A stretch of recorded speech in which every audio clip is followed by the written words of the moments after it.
Уважаемые дамы и господа, Ladies and gentlemen, dear friends, dear guests of the Valdai Club, we begin our plenary session of the 22nd Annual National Discussion Club of Valdai Forum, and it's my privilege to invite President of Russia, Vladimir Putin, to go on this stage.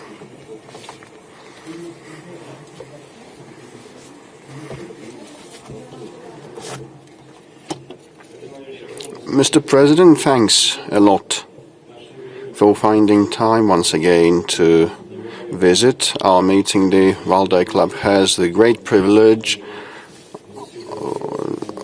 for more than around 33 years we've been meeting with you, discussing the most relevant issues, and I'll say that probably very few people can boast of that. And the 22nd meeting of the Valdai Club that has been held in the past 3 days was titled Polycentric World Manual.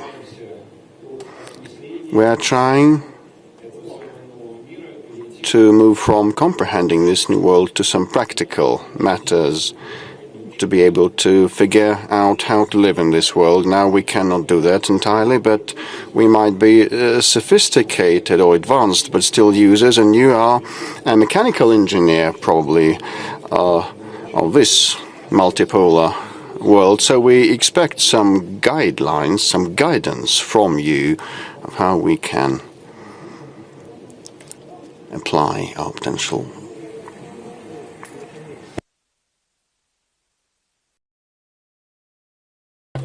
Well, I can hardly give some guidelines or give you a manual, and there is no point in that, because everybody asks for instructions or seeks advice. To fail to follow that, this is a well-known formula. I'll try to express my view with respect to what has been happening globally and what the possible role of this country is, and how we see the prospects of development. The International Discussion Club, Valdai, has gathered for the 22nd time, and these meetings not only have become a good tradition, and the discussions at the Valdai venue gives us an impartial opportunity to have an overview of the global situation, to register and comprehend and conceive these changes. Definitely the strong side of the Valdai Club is the capability of its participants to look beyond the trivial and the obvious, not following the agenda imposed by the global information space. And Internet, has been contributing in various respects to that, and this is difficult to assess. Trying to bring up our own issues and present our own visions, half opening the veil that conceals the day of tomorrow. This is not so easy, but sometimes we succeed, including here at this venue of Valdai. But we noted on many occasions that we're living at a juncture with rapid and profound changes, I'd say dramatic changes, and no one definitely can fully foresee the future. That does not rid us of obligation to be ready for anything that can happen. Actually, as the recent times and recent developments have shown, we should be ready for anything, and everyone's responsibility is huge for the fate of their own and for this country, and the stakes are extremely high. The annual report of the Valdai Club has been dedicated this time to the multipolar, polycentric world.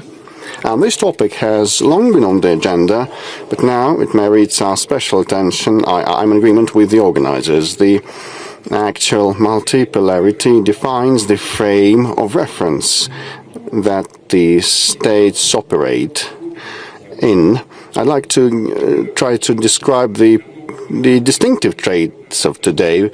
First of all, it is a much more open or creative space of foreign affairs conduct. There is nothing that has been predetermined in advance. Things may develop differently, and a lot depends on the accuracy and the balance of measure and the degree of restraint and the degree of well-thought-over actions of all the stakeholders, and in this ample space, it's very easy to lose your way and lose your bearings, and as we can see, that happens quite often. Secondly, this multipolar space is very dynamic. Changes happen, as I have said, rapidly and abruptly overnight, and it's hard to prepare for them. It's hard to predict them, and one should respond instantly, in real time. Third, what is important, this space is much more democratic, paving the way for a big number of political, economic stakeholders to come into play.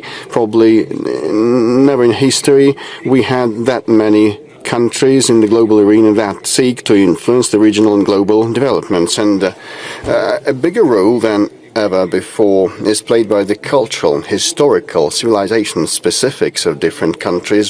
One should find common ground and concurrence of interest. No one is ready to play by the rules set by someone somewhere far away. As a well-known song goes, behind the mists or behind or over the oceans. Hence the faith. All decisions are possible based on the accords that would be okay for all the interested or related stakeholders. Otherwise, no viable solution would be attained. Only and merely gaudy phrases and fruitless play of ambitions. Hence, to attain the results, harmony and balance are needed. And finally, the opportunities and threats of the multipolar world are inseparable from each other. Definitely, the weakening of dictate that was typical of the previous period and expansion of the freedom for all is an obvious boon. At the same time, in this context, it's much more difficult to strike this solid balance, which is actually a blatant and extreme risk per se. So such situation on the planet that I have tried to briefly portray is a brand new phenomenon. The international affairs are going through a radical transformation. Paradoxically, multipolarity has become the direct effect of attempts to impose and maintain the global hegemony. The response of the international system and the history itself to the obtrusive aspiration to fit all in a single hierarchy with the West at the top. A failure of such an undertaking was only a matter of time, and we were warned about that always. And by historical standards, that happened quite rapidly. 35 years ago, when it seemed that the confrontation was coming to a close and the Cold War was coming to a close, we hoped that for an advent of the epoch of true cooperation, it seemed that no ideological and other obstacles were there that would preclude to resolve jointly uniform problems and common problems for the humankind, sorting out and resolving conflicts and disputes, building upon the mutual respect and taking into account everybody's interest. Let me digress and give a historical excursus here. Our country, wishing to eliminate the grounds for bloc-based confrontation, create the common space of security, stated 2 times that we were ready to join NATO. For the first time, it was back in 1954. In the Soviet times, and for the second time during a visit by President Clinton, US President Clinton, in Moscow in the year 2000, when we spoke about that with him, and both times we were turned down, straight away. I repeat, we were ready for joint work and non-linear steps in the global security and stability sphere, but our Western counterparts were not ready to rid themselves of the captivity of geopolitical and historical stereotypes and this simplistic world view. And I stated about that on many occasions in public. When we spoke with President Clinton, he said, it's very interesting, I think it's possible, but several hours later in the evening he said, I sought the advice of my team, it's unfeasible. And when will it be feasible? It boiled down to nothing. So a real opportunity to shift to the positive vector is something that we had, but alas, some different approach prevailed. The Western countries succumbed to see and have this absolute and wield this absolute power. This was a serious strong temptation and not to succumb, one had to have some historical vision and good intellectual level of education and groundwork, and those who made the decisions did not have this high capacity. The power of the United States and the Allies peaked at the end of the 20th century, but there can be no single force that can run the world on its own, prescribing what should be done to everybody, how everyone should breathe. There were some attempts of that, but they all failed. At the same time, one should note that many of the so-called Many believe that the so-called liberal world order was acceptable or even convenient. Well, yes, hierarchy would limit the capability of those who are not at the top of the pyramid of the food chain, if you permit me. But still, at the same time, they reside at the food, but still that would lift a big chunk of responsibility from them. Just the rules are as follows: just accept the set of conditions, fit into the system, and you receive your dues and be happy, think of nothing. Others will think and make decisions instead of you. No matter what they say, no matter what they use as pretexts, that was the case, and the experts in this room know that. Some people were conceited enough to believe that they can admonish everybody. Others played up to the strong ones, being obedient, bargaining chip and item and trade, avoiding problems and receiving their small perks. And now in the old world in Europe, we have a lot of such politicians left still.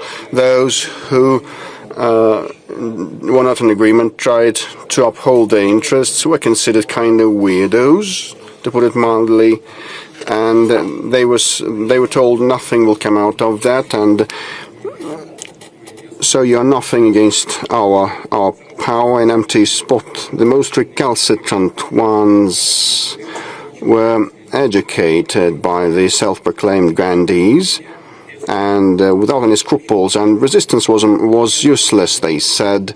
That did not result in anything good. Not a single global problem was resolved. At the same time, still new and new problems keep piling up. The global governance institutions created in the past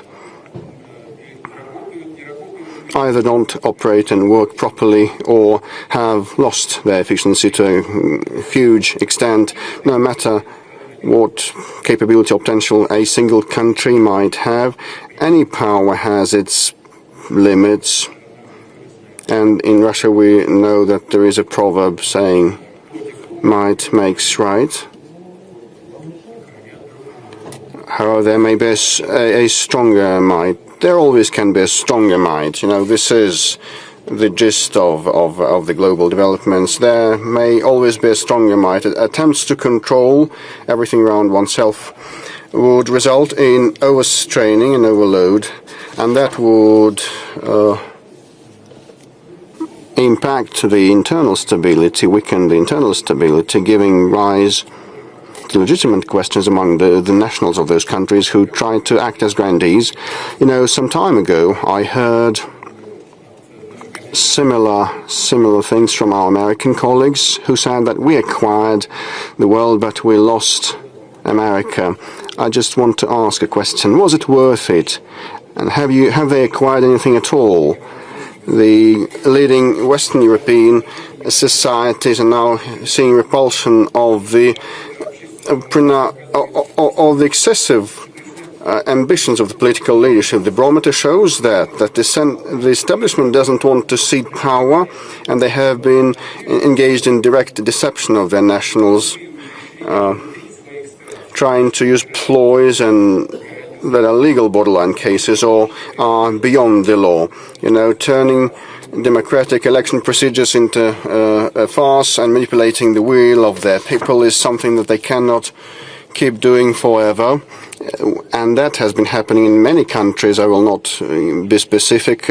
In some countries, they're trying to prohibit or ban their political opponents who have been acquiring more legitimacy and trust among the voters. We saw this movie in the Soviet times. We had it in the USSR. Just recall the song by Vygotsky. The military parade was prohibited. Everything will be prohibited shortly. The prohibitions won't work. And the will of the people is simple. Let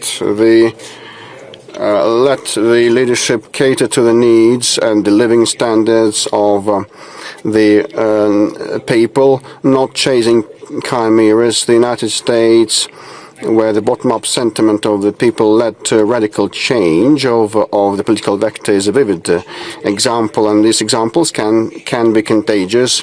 The subordination of the majority to minority that is typical of international relations during the Western domination has been giving way to a cooperative approach, a multilateral one, based on the respect for everyone's interests and the accords between the key stakeholders. That is no guarantee of the harmony or absence of conflicts. The interests of countries will never coincide fully, and all the history of international affairs is about struggle to fulfill their interests. But a brand new global situation, the tone set by the global community and the global majority.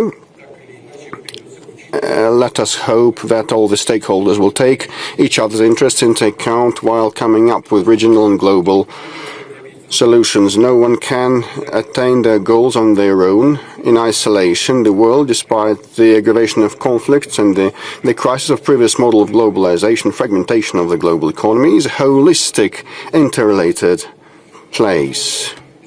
We know that by our own experience. You know how much efforts were applied by our opponents to, roughly speaking, knock this country out of the global system, to drive us into political, cultural, information isolation, into economic autarky. The number, in terms of the number of the reprisals that are shamefully dubbed as sanctions, Russia has the record, 30 or even more thousand of different restrictions. Have they attained anything?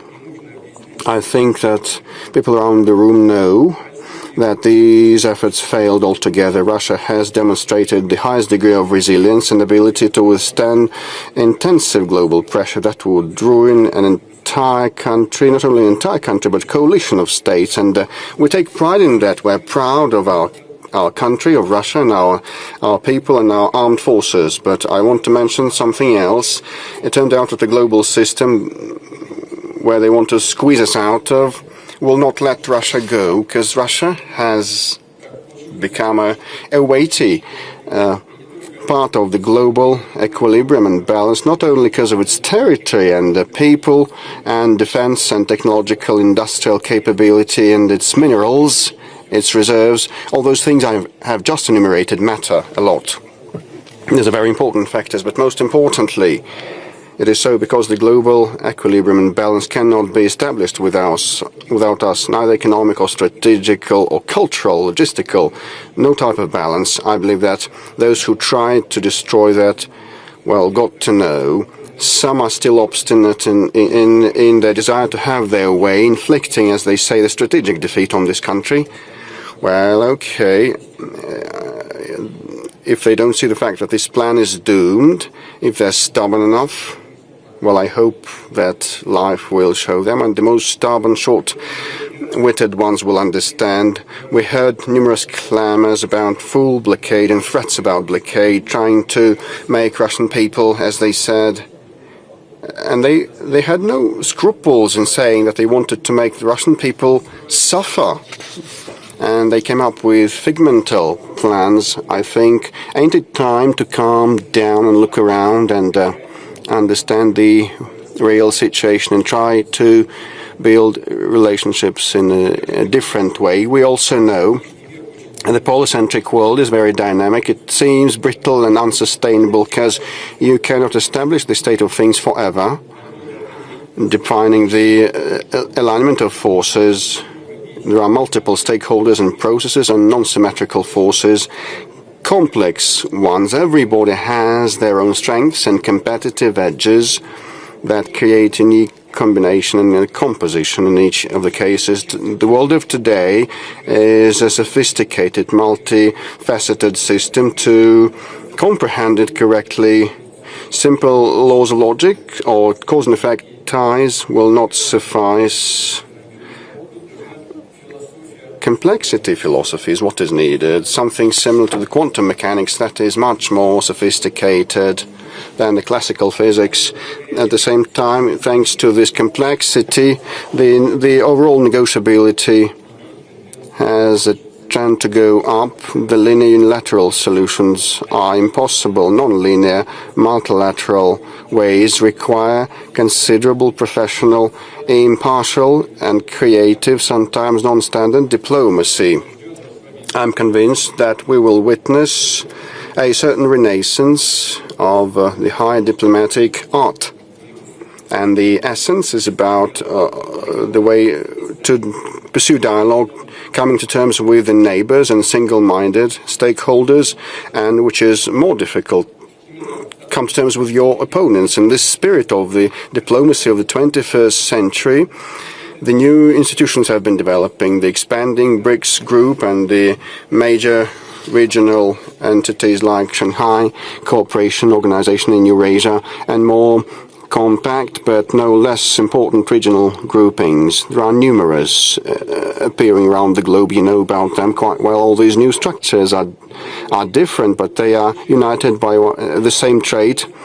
A very important one: they don't function on the hierarchical principle, subordination to someone who is considered to be the main one. They are not against anyone there for their own interests. This world of today needs accords, not imposition of someone's will. Hegemony, any type of it, will not cope with the scale of the agenda. Providing for international security in these terms is a very, very relevant and comprehensive matter. The growing number of stakeholders with different goals and polycentric cultures, their own identical original traditions, the global complexity makes it much more difficult and complicated to come up with this new approaches towards global security, but it gives us new opportunities. The bloc-style ways that are doomed to give rise to confrontation have become anachronic, pointless. We see that our European neighbors are now trying to patch up the cracks and plaster the cracks of the edifice of Europe. They want to overcome this cleft, to strengthen the shaken unity that they were so proud of and flaunted with, not because of resolving, not with the help of resolving their own domestic problems, but, stoking up the enemy image. But people in those countries are wise enough to,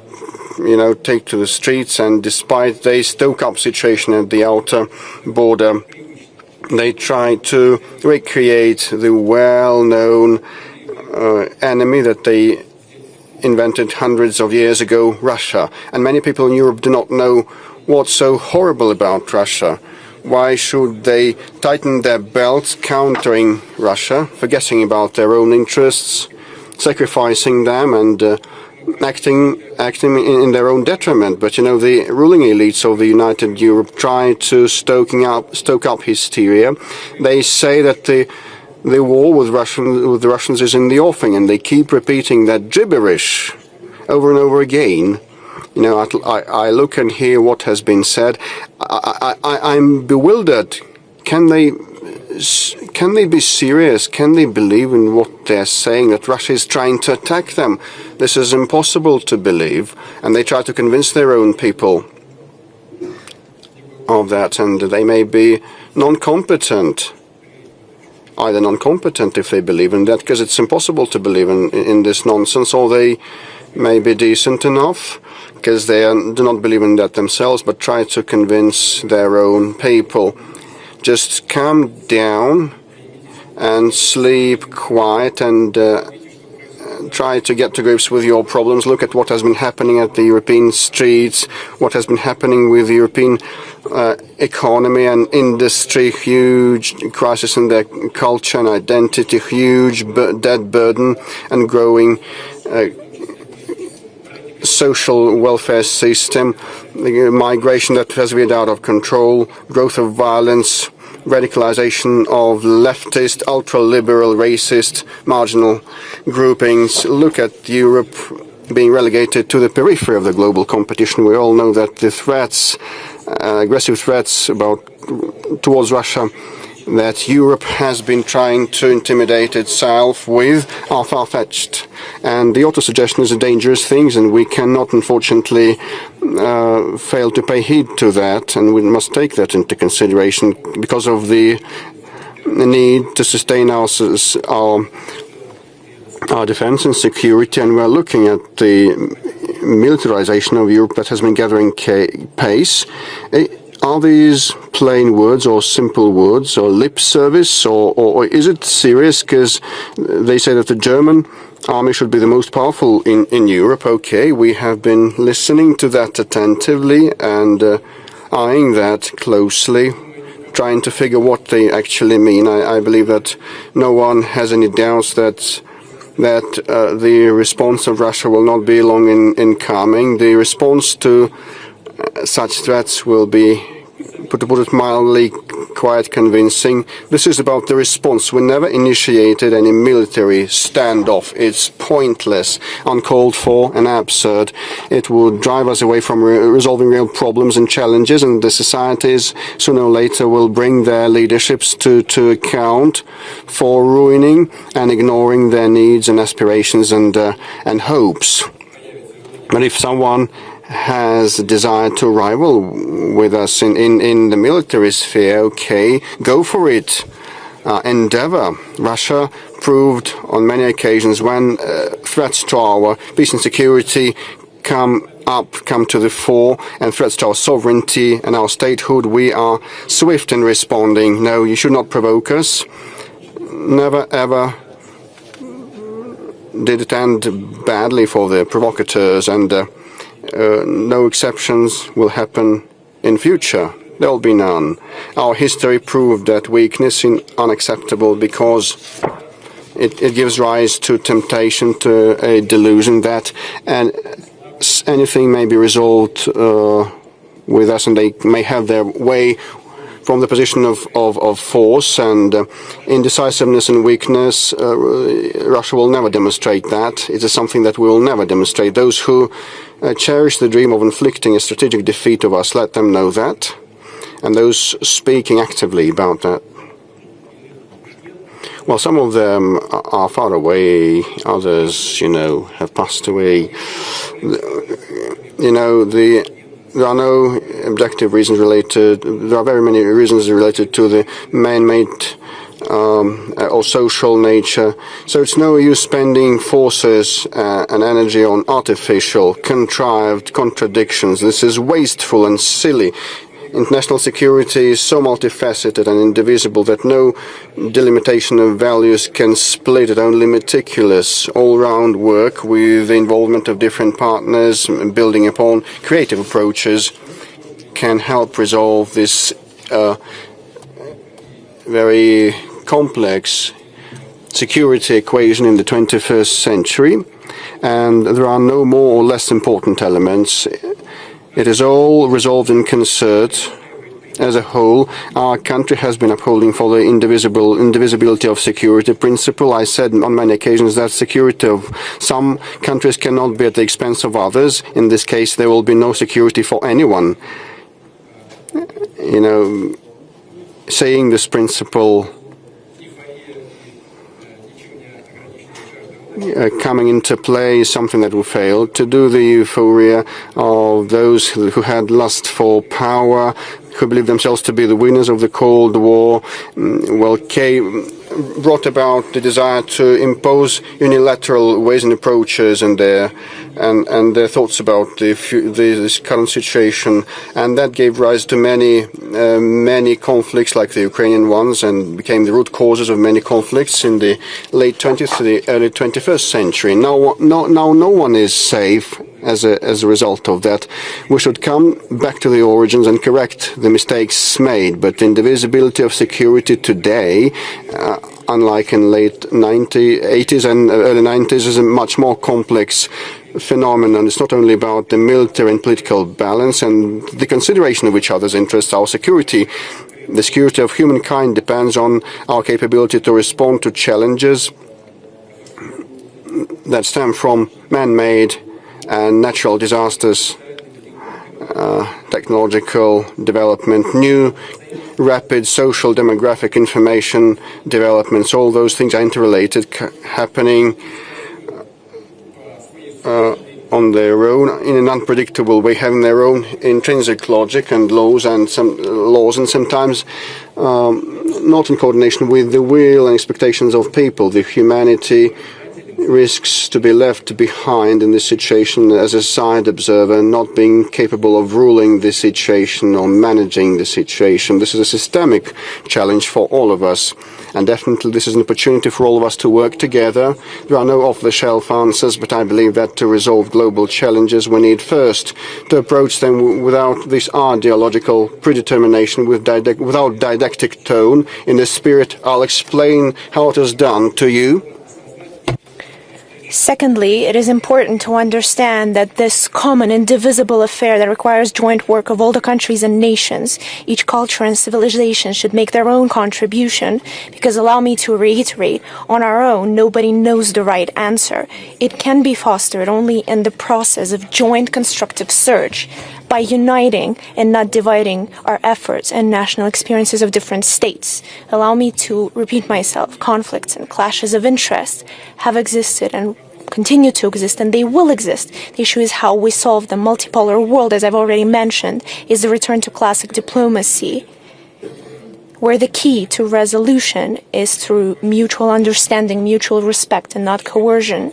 Classic diplomacy was able to take into account the viewpoints of different entities of international life, this complexity of concerts of multiple powers. But in due time, it was replaced through Western diplomacy of monologue, of endless lessons and demands. And instead of resolving conflicts, they started pushing forward their own narrow interests, considering any other interest unworthy of attention. Should we be surprised that instead of resolving conflicts, they've provoked further escalation of these conflicts, and they're passing to the bloody armed phase, turning into humanitarian catastrophe? By acting like this, we cannot solve a single problem. And over 30 years, there have been endless examples of that. One of them is the Palestinian-Israeli conflict, that through the script of Western unilateral diplomacy, fully overlooking history, tradition, identity, the culture of people living there, they can't solve. Just as they can't stabilize the situation in the Middle East, which in turn continues to degrade. And we're taking a closer look at the initiatives of President Trump. But I believe there could be light at the end of the tunnel. Horrible example is the Ukrainian tragedy. It's pain for both Ukrainians and Russians, for all of us. The reasons for the Ukrainian conflict are well known to anyone who has gone far enough to look at the back history of its current, most critical stage. And I will not repeat myself. I'm sure that everyone here is well aware and understands my position on the issue. I have voiced it many, many times, but we also know something else. Those who encouraged, goaded, and armed Ukraine, stirring it up against Russia, for decades fostered rampant nationalism and neo-Nazism, simply couldn't care less, not only for Russian interests, but for Ukrainian interests, either for true interests of the people of that country. They have no remorse for that people. It's nothing but expendable material for globalist expansionists on the West, as well as their serfs in Kiev. The results of reckless filibusterism speak for themselves. Let's ask ourselves another question. Could it be different? And allow me to go back to what President Trump said. He said that had he been in power, that could have been avoided. And I agree with that statement. It's true, it could have been avoided had the work been built differently with the U.S. administration back in the day. If Ukraine hadn't been turned into a destructive weapon in someone else's arms,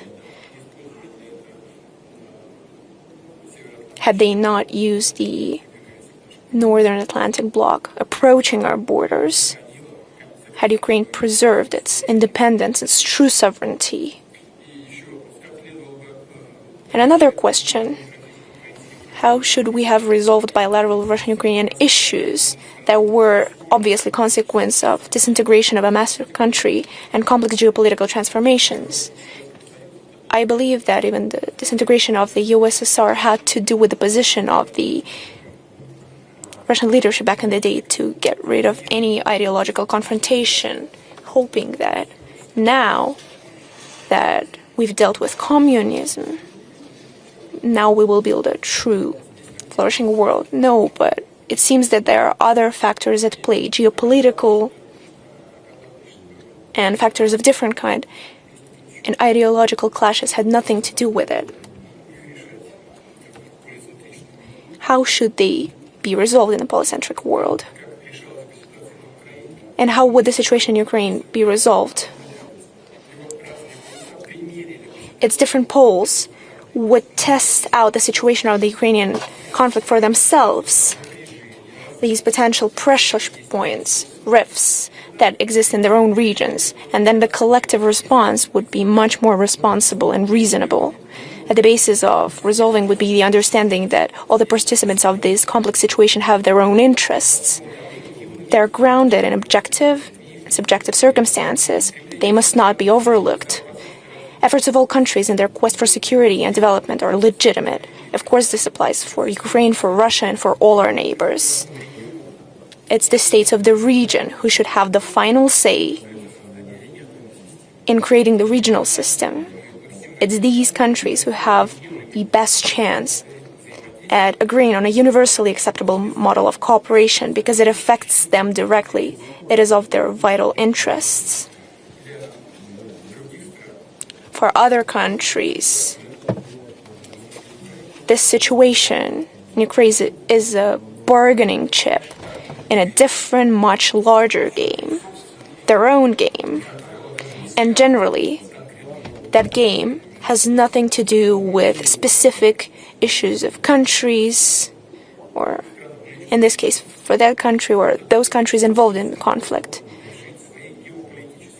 It's just a pretext to solve their own goals as well as to profit from war. That's why they showed up on our doorstep with NATO infrastructure.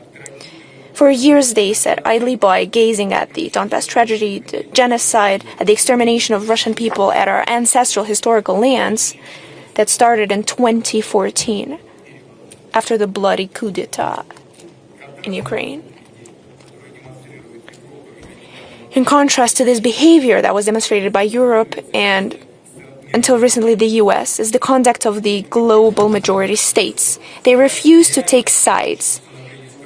They aspire to truly contribute to the creation of a just world, and we're grateful to all the states who in recent years have taken genuine effort to try and find a way out of this situation.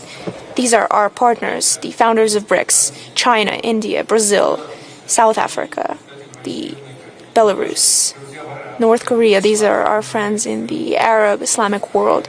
First and foremost, Saudi Arabia, the United Arab Emirates, Qatar, Egypt, Turkey, Iran, Serbia, Hungary, Slovakia in Europe, and many African and Latin American countries.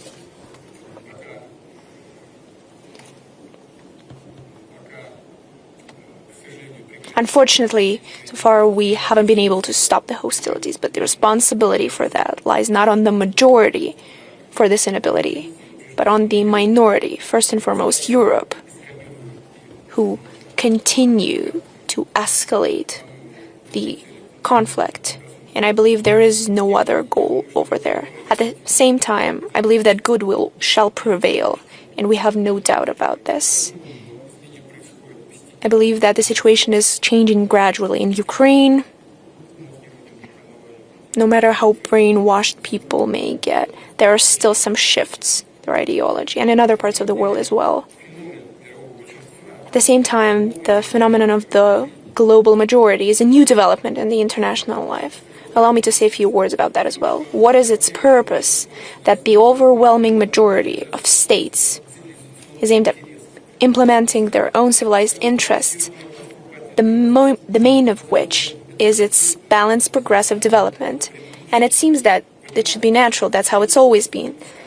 But in earlier eras, the understanding of these interests was distorted with morbid ambitions, with selfishness, with the influence of expansionist ideologies. And now, the majority of states and nations, that very same global majority, understand their authentic interests. And most importantly, they feel strong and confident enough in order to uphold these interests despite the external pressure. And I should add, by promoting and defending their interests, they're ready to work together with their partners. That is to say, to translate international relations, diplomacy, integration into the source of growth, progress, and development. The relations within the global majority is a prototype of political practices necessary and effective in a polycentric world. This is pragmatism and realism, rejection of bloc philosophy, absence of rigid, dictated commitments, models where there are senior or junior partners. And finally, it's the ability to align interests that don't always coincide, but at the same time, they usually don't contradict one another. So the absence of antagonism is the main principle. We see a new wave of de facto decolonization that is gaining momentum, where former colonies, aside from statehood, also gain political, economical, cultural, and ideological sovereignty. And in this context, another important date is very important to note here. We celebrated 80 years since the creation of the United Nations organization. It's not just the most representative, universally political structure of the world. It symbolizes the spirit of cooperation, alliance, brothers in arms that helped in first half of former century to unite our efforts to defeat the greatest evil in history, the merciless machine of extermination and enslavement. And of course, the decisive role in this joint victory belongs to the US. Just take a look at the number of victims of the anti-Hitler coalition and everything will become clear. The UN, of course, is the legacy of victory in the Second World War. To this day, it is the most successful experience of creating the international organizations through which we can resolve the most urgent world problems. And we often hear that the UN system is paralyzed, that it's in crisis. It's become the common position. Some even go as far as to say that it has become obsolete and it should be radically reformed. Yes, of course there are a lot of issues in the work of the UN. But we do not have a better alternative than the UN. We have to admit that. The problem is not with the UN because its potential, it's virtually endless. The issue is how we, ourselves, these united, and although more often than not now disunited nations, use these opportunities. Of course, UN is facing certain challenges. Just like any other organization, it needs to adapt to changing realities. But in the process of its restructuring, configuration, it is especially important not to lose sight or twist the main idea of the organization, not just the one that was embedded when creating the whole UN system, but also the newfound idea that has arisen in the process of its complicated development. We should recall that since 1945, the number of UN member states has practically quadrupled. The organization that has come up at the initiative of several largest countries during the decades of its existence has not just expanded, it has absorbed many different cultures and political traditions. It has gained diversity, has truly become multipolar, way before the world has taken that path. The potential laid in the UN system is only beginning to unfold, and I'm sure that in the new era we're entering, it will only pick up the pace. In other words, now the countries of the global majority form the convincing majority, even within the UN, which means its structure and its governing bodies need to be brought up into the line accordingly, so that it fully aligns with the basic principles of democracy. We will not deny there is no unanimity as to how to organize the world, which principles it should be based on in the upcoming years and decades. We have entered a long stage of searching, in many ways stumbling in the dark. Once we have a new sustainable system, its framework remains unknown. But we should be prepared that for a considerable time, socio-political and economical processes will be hard to predict and sometimes quite nerve-wracking. In order to keep those clear guidelines and not lose our way, we need a strong support. First and foremost, these are values cultivated in national cultures over the centuries, culture, history, ethical and religious norms, the influence of geography and environment are key elements from which civilizations are born. Special entities that have been created over centuries that determine national identity, value orientations, traditions, all that serves as a guideline, allowing us to find our way and allowing us to weather the storms of rough waters of international life. Tradition is a very distinctive, unique thing. Everyone has their own, and respect for traditions is first and foremost a condition for a prosperous development of international relations, as well as resolution of arising issues. The world has withstood the efforts of unification, of forcing of so-called universal model that went against the cultural and ethical traditions of many nations. Back in the day, the Soviet Union indulged in it, trying to impose its political system. We're aware of it. And I don't think anyone will try to argue that. Then the US took over.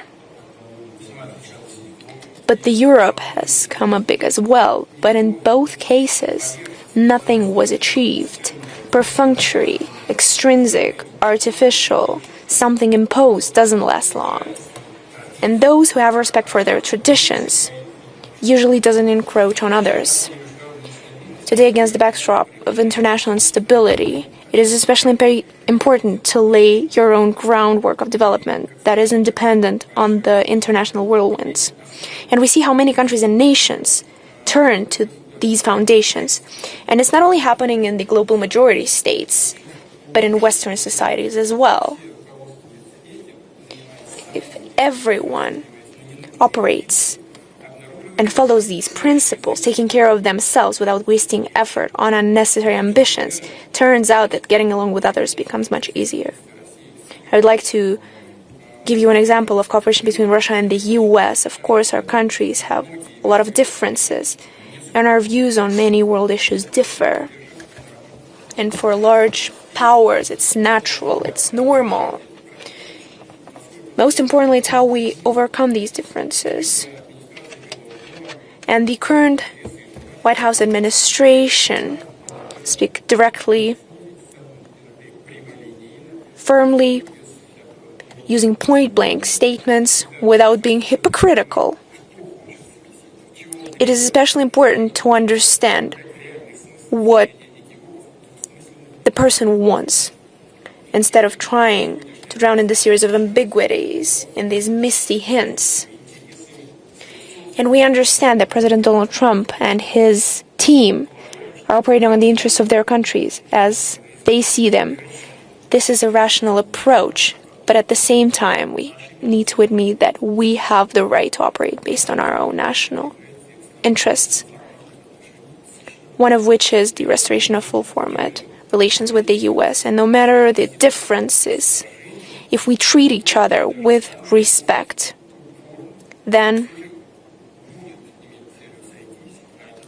even the most firm, persistent bargaining will still pursue the goal of finding something mutually beneficial, and then we can find solutions to any issues. Multipolar world and polycentric world is a reality that is here to stay. How fast and how effective it will be depends on every single one of us. And this order and this model in the modern world is only possible as a result of universal efforts. The work where everyone participates, allow me to reiterate, times where the narrow group of the most powerful nations decided for the whole world on how to live, is irretrievably gone. And those who feel nostalgia for colonial times, when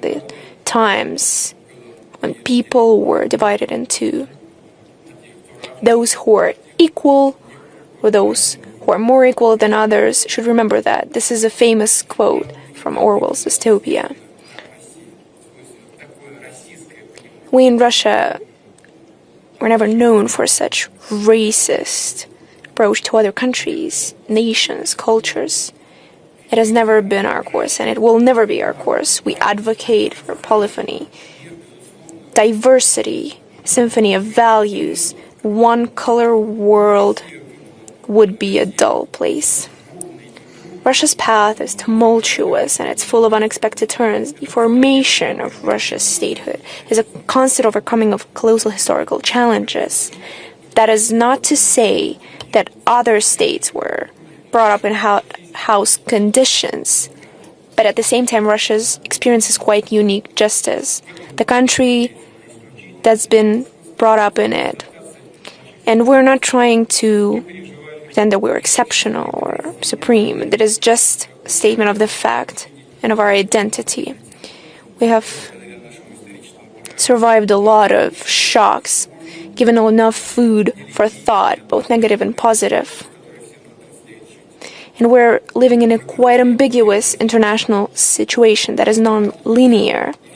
And in any vicissitudes, Russia has proven one thing. It has existed, it continues to exist, and will exist. Things are changing. Our role is changing, but it remains a power that is necessary in order to preserve harmony and balance. This is a time-tested, history-tested fact. And it's unconditional. But in today's multipolar world, this harmony and the balance that I've talked about can only be achieved through joint work. And I would like to assure you that Russia is prepared for such work. Thank you so much for your attention.